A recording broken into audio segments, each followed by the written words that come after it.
اللہ تعالیٰ اپنی مہربانی فرمائے، اللہ تعالیٰ اپنی مہربانی فرمائے۔ ہاں لہذا امیر شریعت سید عطا اللہ شاہ صاحب بخاری رحمۃ اللہ علیہ فرمائے لگے، مخلوق میں اس وقت تک امن قائم نہیں ہو سکتا جب تک خالق کے نظام کو نافذ نہ کیا جا رہا ہے۔ الحمدللہ آپ یہ بھی سوچیں، اللہ کرتا رہتا ہوں، اللہ نے ہماری ہر ضرورت کا بندوبست کر رکھا ہے۔ ہمارے پاس تو اپنا کچھ نہیں، سب کچھ اللہ تعالیٰ کا ہی دیا ہوا ہے۔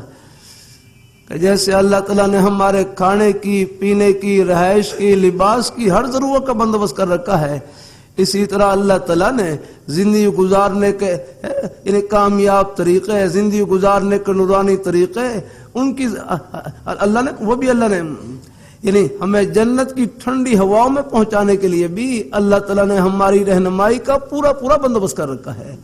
اور وہ بندوبست کیا ہے؟ وہ آپ کے پیارے نورانی طریقے ہیں، آپ کی پیارے لائے ہوئے نورانی طریقے ہیں۔ بس اللہ ان پر عمل کرنے کی توفیق نصیب فرمائے، اور ان پر عمل کرنا بھی کوئی مشکل نہیں، بہت آسان ہے۔ ہاں اللہ تعالیٰ تھوڑی سی توجہ کی برکت سے ہماری زندگی کا ایک ایک سانس جنت کا سانس بن جاتا ہے۔